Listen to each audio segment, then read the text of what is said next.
Chers amis, bienvenue chez Cryptologique, je suis Zach Pix, un des membres de la communauté cryptologique, et comme tous les vendredis, je vous fais une analyse technique avec Ishimoku, notamment sur le BTC, sur l'Ethereum, ainsi que sur quelques alts.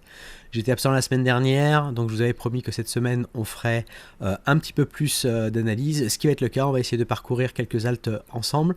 Si vous aimez ces vidéos, n'hésitez pas bien sûr à vous abonner à la chaîne, à activer la petite cloche pour être notifié, mais surtout à nous laisser un commentaire. Ça nous aide énormément sur l'algorithme YouTube et ça permet effectivement que l'on continue de faire ces analyses pendant tout ce cycle de bull run. Alors le marché est super intéressant en ce moment puisque on a le Bitcoin qui a cassé son ATH, qui corrige aujourd'hui, on va voir ensemble. Le TH qui n'a toujours pas atteint son all-time high, et on va voir ensemble ce qu'il en est sur l'Ethereum. On parcourra aussi quelques alts, dont notamment des alts qu'on a beaucoup parlé lors des live Twitch avec Anthony. Donc ça, pareil, je vous invite à vous abonner à notre chaîne Twitch Cryptologique FR. Vous avez ZS Trader qui nous fait une analyse technique du marché le mardi soir, ainsi que Tintin qui nous parle de macroéconomie, de DeFi, et on a parlé la semaine dernière dans une vidéo très intéressante, un live très intéressant avec la communauté, de la psychologie de marché dans ces phases de bull run, et d'avoir un plan, un scénario sur vos investissements. Voilà, parce qu'il est facile d'acheter, mais il est souvent beaucoup plus difficile de vendre, et il faut que vous soyez prêt avec des targets qui soient tout à fait réalistes. Donc on va passer maintenant sur les graphiques. Et on va passer tout de suite au Bitcoin. Alors, le Bitcoin en situation weekly. Alors, hop, je vais vous enlever ça. Voilà ce que nous avions. Hop. Voilà, donc comme je vous en parle déjà depuis plusieurs semaines, je suivais cette petite fluctuation-là. Bien sûr, on en a une qui est un peu plus grande avec un point A plus loin. On la regardera effectivement plus tard. Ce qui va être intéressant pour nous, c'est que déjà, donc sur cette vague baissière avec ce point A au 6 mars, on a des targets qu'on a touché ici au millimètre sur la 4N. Donc on a fait une bougie à 73 777. Donc on a quasiment touché la target 4N, et on a une fin de fluctuation qui arrive au 18 mars. Donc ce qui va être intéressant, ça va être de voir si effectivement au 18 mars on corrige cette hausse. Est-ce qu'on va aller rechercher la Tenkan ou éventuellement la Kijun comme point d'équilibre?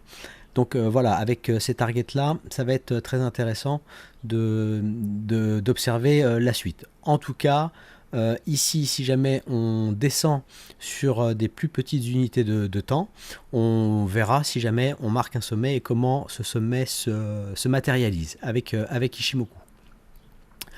Donc on avait bien sûr des imbalances weekly qu'on était venu combler, hein. C'était celle-ci avant de casser l'ATH ici aux 69 000. Bien sûr, toute cette hausse nous a laissé aussi énormément d'imbalance sur lequel le marché serait susceptible de venir y retourner. Alors il y aura peut-être des imbalances qui seront laissés sans problème par le marché. Très peu de chances, ou en tout cas à moins d'avoir un scénario ou un crack vraiment sur le marché et que le Bitcoin corrige très très profondément, qu'on revienne quand même aux 33 000, ce qui voudrait dire qu'on aurait corrigé de plus de 50%, ce qui aujourd'hui sur un marché que l'on dit vraiment en bull run arrive peu fréquemment. On est plutôt sur des baisses de l'ordre de 25 à 30%. On a une pression acheteuse avec les ETF qui est très importante, avec des achats de plus d'1 milliard par jour sur certains jours records, notamment avec le BlackRock, un des plus gros acheteurs aujourd'hui sur l'ETF Spot Bitcoin, et qui soutient énormément effectivement l'achat. Donc c'est normal ici que l'on ait des prises de profit, hein. On a ici un échange entre acheteurs et vendeurs. Le tout, ça va être effectivement de savoir si les acheteurs gardent la main et à partir de quel niveau les acheteurs retrouvent un prix sur lequel ils trouvent ça intéressant de soutenir. Et également, les vendeurs arrêteraient effectivement leur short sur des zones de profit. Donc Voilà, très intéressant. Alors bien sûr se méfier de ne pas shorter un marché en bull run, ça peut être très dangereux. On l'a vu la dernière fois avec la grosse baisse que l'on a eue sur le Bitcoin, une baisse de 15%. Donc ça aussi c'est quelque chose qui est évoqué, c'est aura-t-on des baisses moins importantes que sur les cycles précédents maintenant qu'il y a ce soutien des ETF spot? Est-ce qu'on verra encore régulièrement des baisses sur le Bitcoin de 25 à 30%? Ça sera la grande question de ce cycle. Et donc voilà, ça va être intéressant à voir. On a une grosse pression acheteuse, on a peu de Bitcoin quand même sur les marchés, et au rythme où effectivement les ETF aujourd'hui achètent le Bitcoin, on a quand même une raréfaction de l'offre. Et il faudra noter qu'on aura également une émission avec le halving qui arrive très prochainement au mois d'avril, une réduction de moitié de la production des bitcoins, ce qui va contribuer aussi encore plus à cette raréfaction. Donc voilà pour le bitcoin ici en weekly. Donc hop, je vais mettre mes tracés ici en weekly, et ce qui est important, c'est de comprendre comment s'est déroulée du coup cette vague 3 de cette fluctuation ABC, et qui doit se terminer le 18 mars, pour voir un petit peu les targets que nous avons atteints. Donc voilà ce qu'on peut tracer. On va se placer en daily, voilà, avec ce tracé là, et on a étudié ici, on va enlever les imbalances, voilà, et ici sur cette ABC, la fluctuation ici la plus proche que l'on puisse prendre, on a atteint une 2N avec excès. On arriverait sur la fin là ici au 31 mars, donc à voir si le marché commence à absorber et à ralentir ici avant d'entamer une baisse de cette partie là. On a aussi la possibilité d'avoir des points A qui nous emmèneraient plus loin, le tout étant de trouver une confluence avec effectivement notre fin de temps, alors avec notre fluctuation weekly que l'on avait tracé, et là c'est là où je vais aller regarder si est-ce qu'on a des confluences entre la vague ABC vraiment la plus longue que l'on pouvait avoir en weekly et avec un top de marché que l'on pourrait avoir sur cette petite box sur laquelle on aurait la E sur laquelle on est déjà, voilà, mais est-ce qu'on irait chercher des extensions plus importantes, et là on aurait une fin de fluctuation ici qui serait au mois de juin, donc qui pourrait paraître cohérente, et avec une correction qui pourrait se faire ensuite et se prolonger après le mois de juillet sur la partie d'été 2024, avant de pouvoir éventuellement construire un nouveau point C qui ferait une grande structure pour aller plus loin et chercher des targets sur 2025, si on est bien sur un marché en bull run, si on est bien sur un marché qui trouverait des sommets soit fin 2024, soit courant 2025. C'est ce qu'on va suivre, nous, au fur et à mesure. Donc voilà pour ici, donc cette fluctuation que je vous disais, que pour l'instant je place sur la partie la plus courte pour l'observer. Donc ce qui m'intéresse, c'est de voir la target qui a été effectuée, et si on venait à corriger, donc hop, je vais enlever ceci, voilà, donc si on venait à corriger, ce serait pour revenir dans des zones d'équilibre situées entre les 54 288 et 61 171, qui pourraient effectivement être intéressantes pour voir si le prix ralentit dans cette zone là, puis effectivement repart. On peut corriger aussi plus profondément, on en parlera en temps voulu, ça va dépendre effectivement de la fluctuation que l'on aura prise, la ABC, et des targets atteintes, et de voir si ici on a terminé notre hausse et on commence déjà à corriger, ou si finalement on est ici sur une phase de retracement pour continuer notre mouvement, et on le suivra au fur et à mesure. Sur le 4 heures, qu'est-ce que l'on a?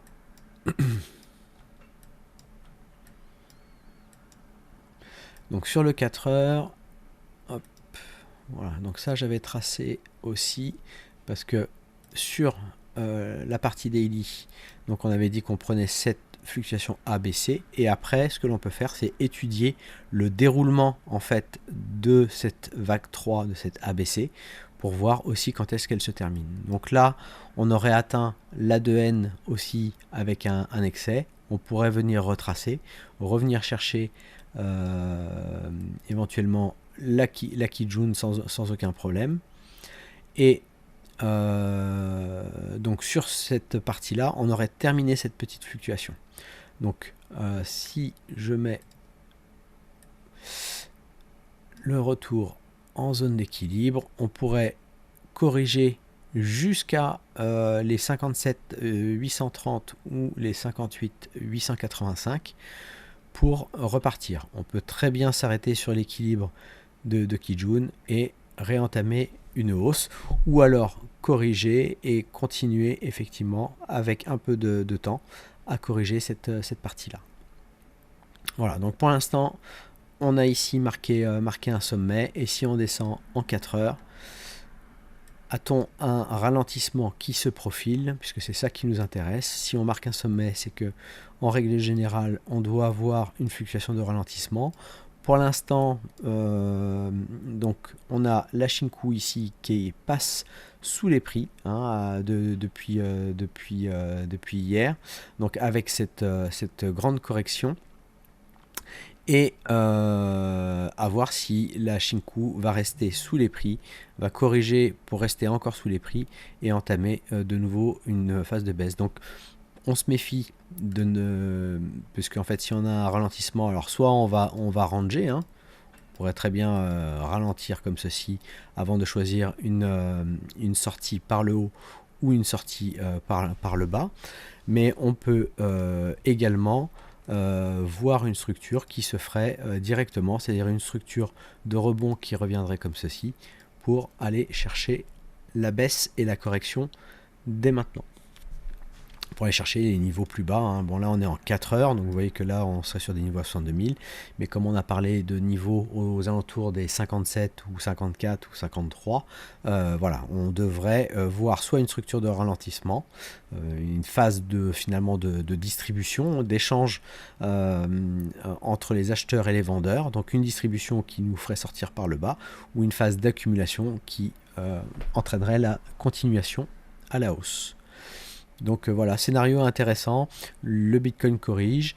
Alors ce que l'on a quand même, c'est qu'on a une Kijun quand même qui reste relativement à plat. Ici on a quand même cassé ce précédent creux, mais on ne l'a pas cassé avec une bougie pleine. Donc effectivement ça fait cette petite inflexion au niveau de la Kijun, et l'ensemble de nos lignes Tenkan Kijun commence à baisser légèrement. Attention, dans quelques bougies, on va avoir une pression éventuellement baissière, un momentum éventuellement baissier qui serait amené par la baisse de la Tenkan. À voir si le marché va absorber ce momentum baissier, ou si au contraire il va le diffuser, et du coup on pourrait commencer à entamer cette baisse. Donc si on casse ce niveau-là avec aussi une bougie pleine, on va casser un niveau assez important qui nous changerait le momentum complètement à la baisse. Pour l'instant, on a un prix de marché, un prix moyen de marché au 70 289. C'est un prix sur lequel le cours pourrait revenir. Donc on verra la réaction sur ce niveau-là. Et si on arrive à repasser au-dessus, si on construit un range, on aurait éventuellement un bas de range ici et un haut de range placé au 73 740 environ. Voilà pour le Bitcoin. Pour l'Ether. Donc l'Ether, hop, on va se placer comme ceci. Le RSI, hop. Voilà, hop, je vais vous enlever ceci. Et on va regarder un petit peu ce que l'on avait sur notre schéma weekly. Alors, même monthly, j'avais tracé ici les vagues aujourd'hui de hausse. Hop, on va mettre ça comme ça. Voilà. La vague de hausse avec ce point C qui était validé, qui a été validé depuis le 1er juillet 2023 et sur lequel le prix est arrivé sur la target P de l'Ishimoku. Donc pour l'instant toujours un ralentissement, donc on pourrait continuer, on pourrait corriger et continuer à latéraliser avant de trouver un sens de sortie à la hausse. Donc on a ce frein éventuellement sur cet objectif qui se matérialise cette semaine. Et si on descend en weekly et qu'on enlève celle-ci, on avait voilà, cette fluctuation que on avait tracé ensemble et que l'on suivait. On avait identifié aussi des niveaux de liquidité que le marché pouvait venir rechercher et qu'il n'a pas pris ici. Donc on était parti quand même assez fort. On avait des targets sur la target pour l'instant 2N que l'on a atteinte. On fait attention aussi au temps 4, c'est-à-dire, je vous en parle souvent, c'est le fait de monter, mais on serait quand même dans l'influence de cette vague baissière de baisse. Et c'est-à-dire que si on ne monte plus après la date, après la semaine du 8 avril, ça voudrait dire qu'on pourrait être dans un momentum de correction sous l'influence de cette baisse-là. Donc on pourrait avoir une baisse un peu plus longue et profonde jusqu'à la période environ de juin, mai-juin, et pour éventuellement repartir à la hausse pour faire la continuation de la fluctuation que l'on a vu qui elle est haussière. Donc on est toujours dans ce scénario où on n'écarte pas les potentiels scénarios baissiers des scénarios haussiers et voir qui lead et quelles influences le marché peut subir. C'est la force d'Ishimoku, notamment avec les objectifs bien sûr de prix qui je suis certain vous intéressent, mais surtout les objectifs de temps, puisque c'est le seul indicateur qui vous permet d'obtenir des temps et des dates aussi précises où vous souhaitez observer les choses, savoir si on absorbe le momentum, si au contraire on le diffuse. Donc ouais, vraiment indicateur que j'adore et vous le savez bien. Donc intéressant ensuite de voir comment se déroule et comment on fait chaque semaine le déroulement de cette vague 3. Donc ici on va se placer en daily pour voir ce qu'il en est. Et là on a pris cette fluctuation-ci, donc c'est un petit peu comme là dans le cas de Bitcoin, on suit la fluctuation la plus proche, on a dépassé ici la 2N, on pourrait corriger jusqu'au 3298 jusqu'à 2998, donc voilà. Et ce qui est intéressant, c'est qu'on devrait avoir éventuellement des poussées de momentum amenées par la Kijun, mais pour l'instant, les montées que l'on a eues ici, on voit qu'elles n'ont pas eu du tout d'impact et au contraire, on absorbe complètement. Et on est en train de faire une rotation qui risque de mettre à plat complètement la Tenkan. Si on corrige plus profondément, on pourrait déjà avoir une inflexion ici baissière du cycle de 9 périodes marquée par la Tenkan. La Shinku est toujours haussière, elle peut descendre sans aucun problème vers les niveaux de prix qu'on a évoqués ici en zone d'équilibre sans passer sous les prix sur le daily. Donc ça aussi ce sont des choses intéressantes à voir si le prix ici sera soutenu par les acheteurs dans cette zone là pour éventuellement repartir. En tout cas voilà, l'Ethereum n'a pas atteint son ATH, il était déjà quand même pas mal haussier, il a bien suivi Bitcoin et il n'avait pas marqué de grande baisse. Ici on avait eu quand même cette baisse en même temps que le Bitcoin, mais qui a été aussi très vite ravalé et on était reparti assez fort. Donc c'était intéressant, mais on n'est pas venu prendre les liquidités. Voilà, au niveau des imbalances, on avait ici un imbalance daily qui était là et sur lequel le marché est revenu. Il est passé quand même légèrement au-dessus, donc je pensais vraiment que on pourrait aller chercher les targets plus hautes, mais le marché en a voulu autrement et a commencé à corriger. Sur le 4 heures, donc c'est là où on va étudier ce qui s'y passe, et voilà ce qui est plus intéressant, C'est que donc on a eu un croisement ici de Kinkoyo à la baisse, on a notre Kumo qui apparaît déjà baissier, on a la Shinku qui est passée dans les prix, donc on a tous les ingrédients pour matérialiser éventuellement un range. Mais un range qui a déjà corrigé assez profondément, qui a cassé ici la partie basse qui maintenait effectivement la Kijun. Donc on a vraiment ici notre Kijun qui depuis justement cette nuit a commencé à baisser avec cette grande bougie. Donc on est revenu chercher l'équilibre de Tenkan Kijun et on est reparti fortement à la baisse. Donc voilà, le prix d'équilibre de marché matérialisé par les volumes se situe sur ces niveaux-là, hein, sur les 3903, et on a eu de mal à passer au-dessus.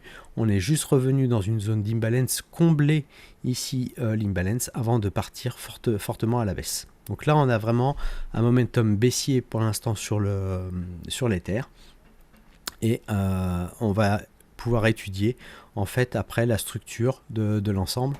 Donc voilà, sur le daily, vraiment les niveaux à casser, donc bien sûr ce serait de casser les 3180, ça serait vraiment un point important si jamais on le cassait, pour aller chercher des targets beaucoup plus basses.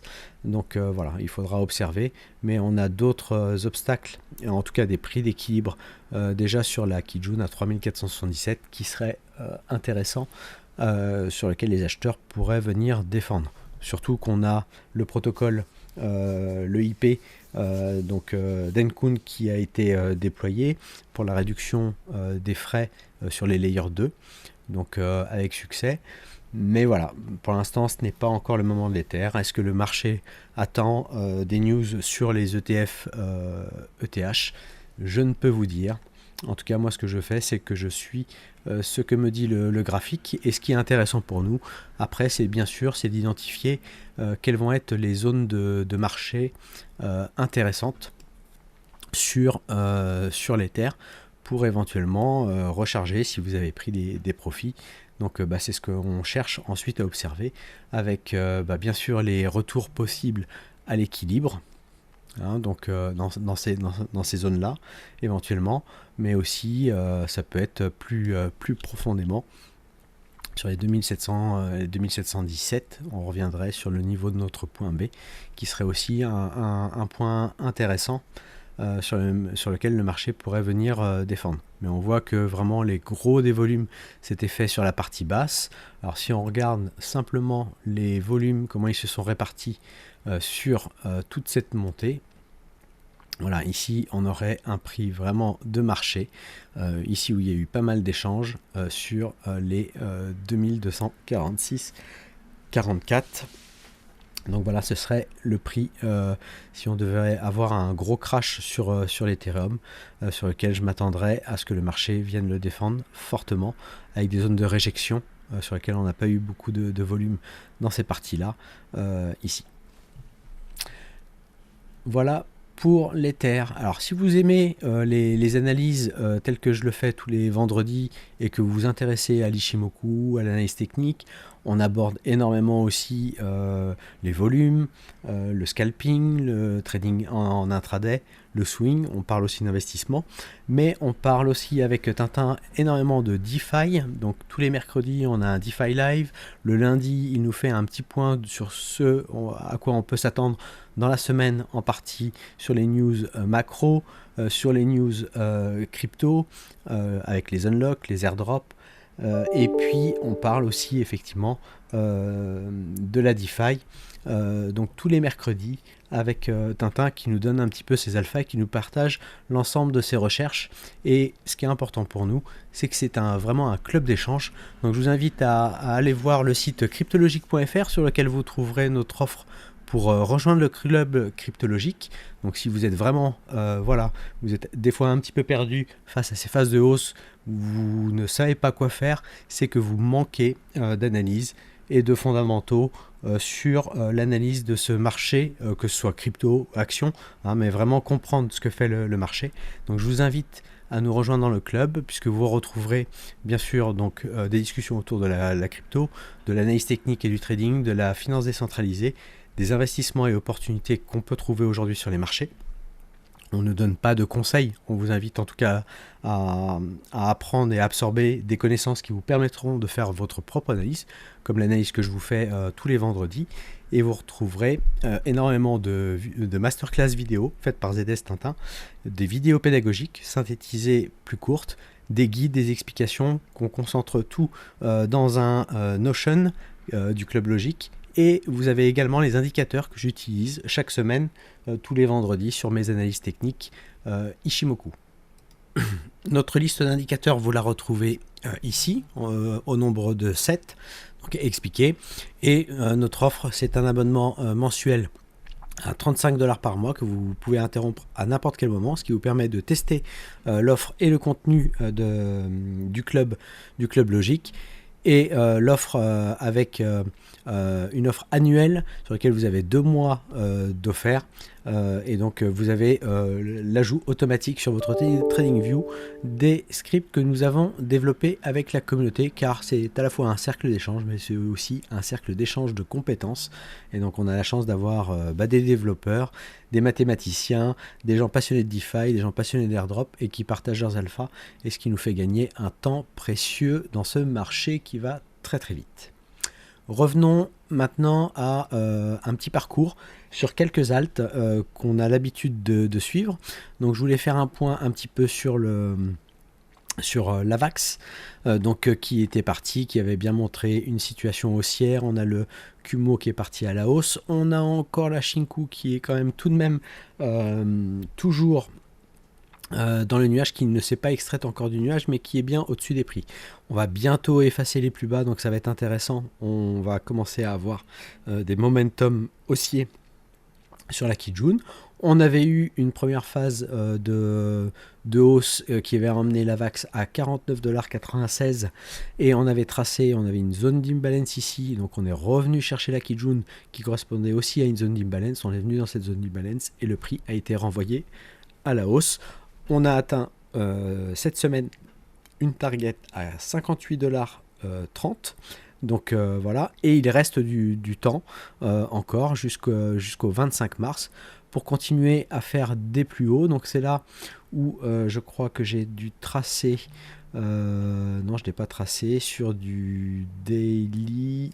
Donc si on devait vraiment étudier le déroulement de cette vague 3, donc c'est ce qu'on a vu je crois avec ZS, c'est qu'on avait 7 fluctuations qui pouvaient être intéressantes à observer.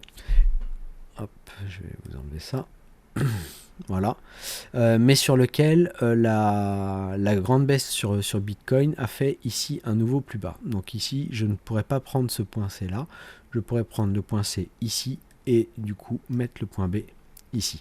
Et là, ça nous emmènerait sur des targets un petit peu plus éloignés, à voir si vraiment on était ici sur la fin de la fluctuation, c'est-à-dire qu'on a fait juste la N et on va commencer à corriger un peu plus profondément sur cette fin de fluctuation. Donc ça va être intéressant à voir.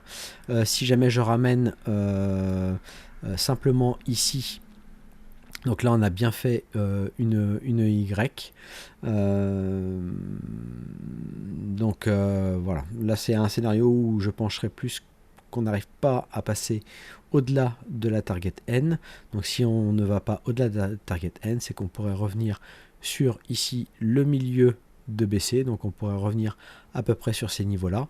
Donc si on met le VPVR, on pourrait revenir sur des zones d'échange et éventuellement sur une zone de réjection ici sur les 38 $, 37-38 $, donc à vérifier.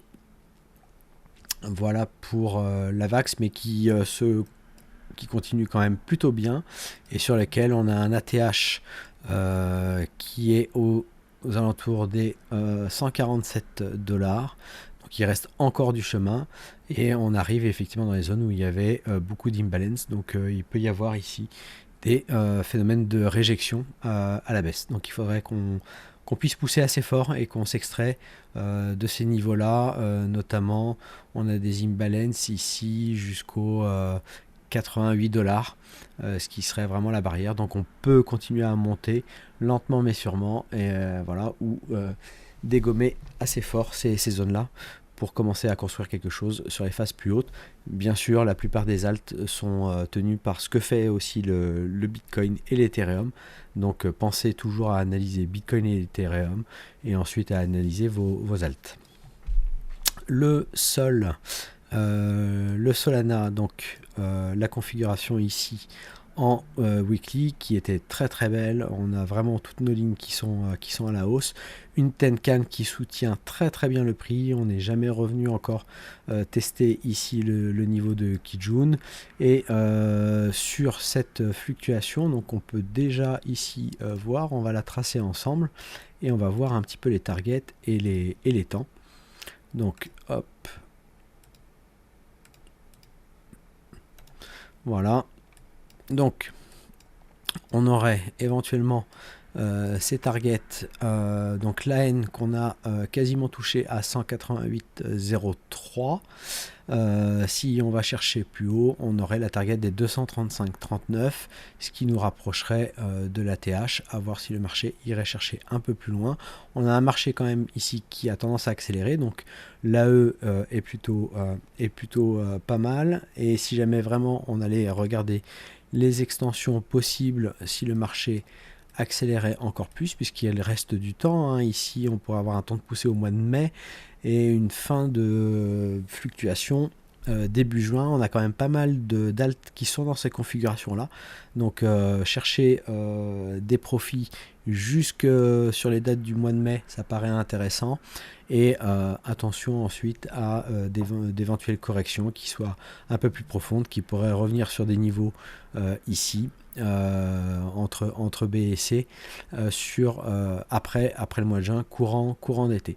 Donc voilà, et donc là les prochaines targets, donc 235,39, 297,06 qui là du coup briserait la TH sur Solana. Donc on va pas descendre plus bas, c'est pas le but aujourd'hui, mais c'était de faire un petit point de situation en weekly. Sur le link, on est revenu pile poil ici dans notre imbalance weekly.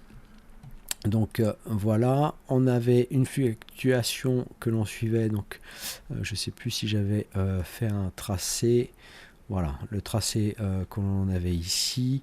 Donc j'ai possibilité de prendre plusieurs points. Comme d'habitude, je regarde la fluctuation qui me paraît la plus proche déjà pour l'étudier. Ici, on a atteint la target N à 22,77. On a fait les 22,86 sur Binance. Donc on est venu réagir sur cette target là et on corrige. Pour l'instant, on est toujours dans des sommets et des creux haussiers, donc on est toujours dans une tendance haussière. Si vraiment on voulait casser cette dynamique, il faudrait vraiment venir casser les 12 20. Donc voilà, pour l'instant toujours une hausse sur Link assez propre, mais qui n'accélère pas autant que d'autres altcoins, que le Solana ou la VAX là qui a pas mal repris. On reste pas mal dans cette zone là, qui est une zone dure encore à passer. Sur le BNB, voilà, le BNB, alors je vais vous marquer quand même ici le point, le bottom de la baisse. Voilà, ça c'était notre bottom de la baisse. Et on a la TH qui est marquée ici à 691,80. On s'en rapproche énormément. Et ici c'est pareil, on a eu une grande phase ici d'accumulation de ralentissement, pas mal de volume qui s'est fait ici. Et si on regarde la fluctuation que je suis, donc avec cette ABC, alors je pourrais très bien aussi venir regarder la fluctuation la plus courte. Désolé, voilà, on va ça le verrouiller. Donc si je regarde la fluctuation la plus courte, on a atteint ici la 3N à 634,90, donc ok, target touché. À voir si ici on va commencer à ralentir pour commencer à entamer une baisse, ou si on retrace légèrement et on continue à repartir, et sur lequel du coup j'éloignerai mon point A pour voir les targets supplémentaires que l'on peut aller chercher. En tout cas, Là, on a touché au millimètre quasiment la target 3N, donc voilà, plutôt intéressant.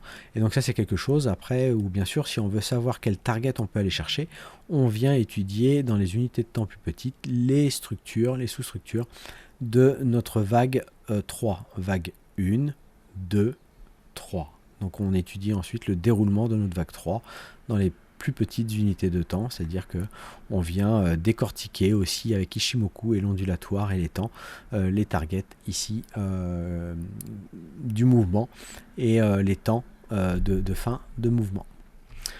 Voilà pour BNB, vous êtes pas mal et c'est vrai que à le scruter, ça fait partie quand même des tokens d'exchange et qui sur un marché en bull run, bien sûr qu'on a des nouveaux arrivants sur les plateformes d'exchange et c'est les tokens d'exchange que généralement vous achetez pour avoir une réduction des frais.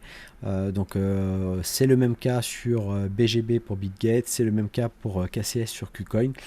Qui prennent aussi énormément de hausse suite à cette cassure d'ATH du Bitcoin qui attire de nouveaux investisseurs.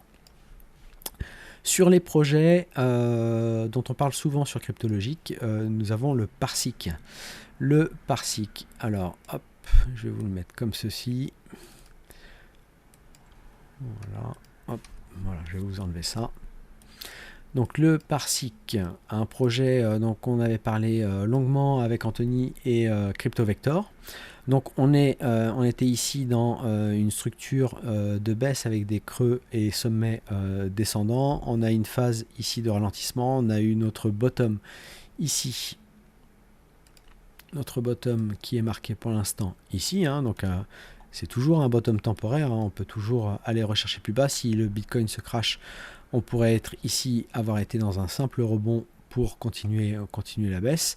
Ce qui est intéressant, c'est qu'on vient de casser le sommet qui précède le plus bas. Donc ça, c'est intéressant.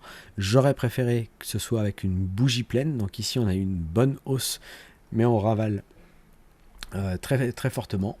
Donc à voir si le mouvement sera soutenu. Et ce que moi j'avais pu tracer en Ishimoku avec l'ondulatoire, cette A, B, C, sur laquelle on a dépassé la target N. Donc voilà, soit on continue encore de pousser. Et là, si on étudie le déroulement de cette vague 3, eh bien ça me fait prendre cette fluctuation là, A, B, C. On n'a pas encore atteint la target N, à voir si on l'atteint ou pas. Il reste encore du temps. Donc voilà à peu près ce que j'irai chercher.